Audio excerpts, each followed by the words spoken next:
السلام علیکم ورحمۃ اللہ وبرکاتہ۔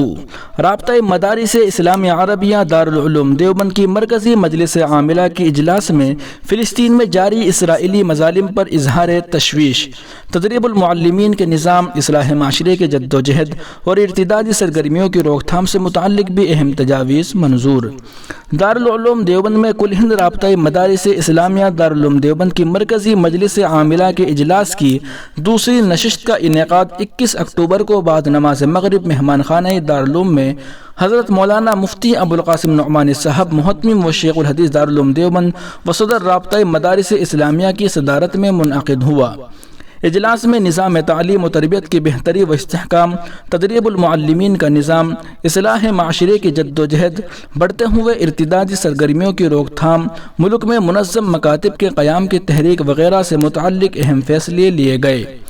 اجلاس میں موجود ملک بھر سے تشریف لائے ہوئے مرکزی مجلس عاملہ کے ارکان و مدعوین خصوصی کو خطاب کرتے ہوئے دارالعلوم دیوبند کے صدر المدرسین حضرت مولانا سید ارشد مدنی صاحب صدر جمعیت علماء ہند نے توجہ دلائی کہ نظام تعلیم میں پختگی کے لیے ضروری ہے کہ ذمہ داران مدارس عربی درجات کی ابتدائی 3 سالوں کی تعلیم پر بھرپور توجہ دیں اور دارالعلوم دیوبند کے نہج پر ابتدائی جماعتوں میں پڑھانے والے مدرسین کو تربیت دی جائے۔ کل ہند رابطہ مدارس کے ناظم عمومی جناب مولانا شوکت علی قاسمی بستوی نے مجلس عاملہ کے اس اجلاس میں فلسطین میں جاری اسرائیلی جارحیت و بربریت پر گہری تشویش کا اظہار کرتے ہوئے تجویز بھی پیش فرمائی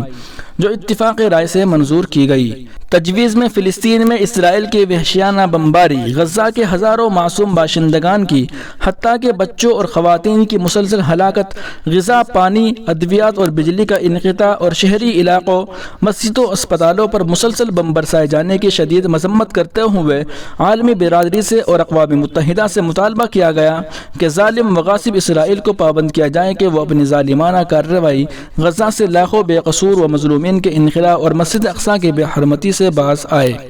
فلسطینیوں کے زمین پر اسرائیل کا غاصبانہ قبضہ ختم کرایا جائے اور فلسطینی عوام کے شہری اور انسانی حقوق بحال کیے جائیں۔ ملک کے حکمراں طبقے سے بھی اپیل کی گئی کہ فلسطین کے تئیں ہندوستان کی سابقہ پالیسی پر کاربند رہا جائے، فلسطینیوں کی حمایت کی جائے، اسرائیل کی جارحیت و بربریت اور امریکہ و برطانیہ وغیرہ کی اسرائیل نوازی کی پرزور مذمت کی گئی اور مطالبہ کیا گیا کہ خود مختار آزاد فلسطینی ریاست کے قیام میں حائل رکاوٹیں دور کی جائیں، غزہ اور فلسطین کے بے قصور و بے گھر عوام پر مظالم بند کیے جائیں اور ان کی بازآباد کاری کا معقول انتظام کیا جائے۔ اقوام متحدہ اور عالمی برادری اسرائیل سے عرب مقبوضہ علاقوں کو فوراً خالی کرائیں۔ اجلاس میں آج کے اخبار میں چھپی یوپی کی خبر، یوپی کے 4000 مدرسوں کی پھر جانچ ہوگی پر حضرت مولانا نعمت اللہ صاحب اعظمی نے گفتگو فرمائی اور تشویش کا اظہار کیا۔ حضرت مولانا رحمت اللہ صاحب میر قاسمی نے نظام تعلیم پر اظہار خیال فرمایا۔ حضرت مولانا محمود حسن صاحب نے اساتذہ کی تربیت پر زور دیا۔ حضرت مولانا محمد عاقل صاحب گڈی دولت نے حفظ و تجوید کے اساتذہ کی تربیت پر گفتگو فرمائی۔ حضرت مولانا مجیب اللہ صاحب گونڈوی نے طلبہ کی استعداد سازی پر زور دیا۔ حضرت مولانا مفتی محمد راشد صاحب اعظمی نائب محتمم دارالعلوم دیوبند نے مدارس اسلامیہ عصری تعلیم کے نظام پر اظہار خیال فرمایا اور جناب مولانا مفتی محمد صالح صاحب مظاہری نے طلبہ مدارس کی فکری تربیت پر زور دیا۔ جناب مولانا حسین احمد صاحب امتحان کے نظام پر اظہار خیال کیا۔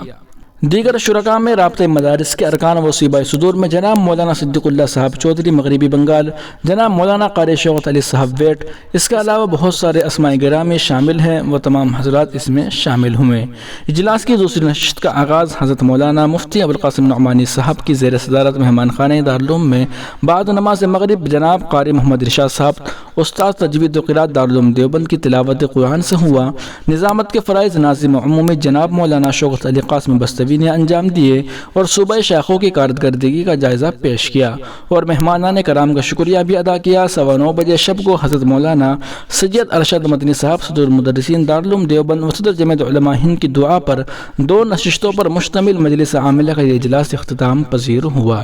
ناظرین و سامعین، یہ تھی آج کی ایک اہم رپورٹ۔ آپ سے درخواست ہے کہ اس چینل کو سبسکرائب ضرور کر لیجیے گا اور اس ویڈیو کے کمنٹ میں کوئی جملہ ضرور تحریر کیجیے گا۔ شکریہ، جزاکم اللہ خیرا۔ السلام علیکم ورحمۃ اللہ وبرکاتہ۔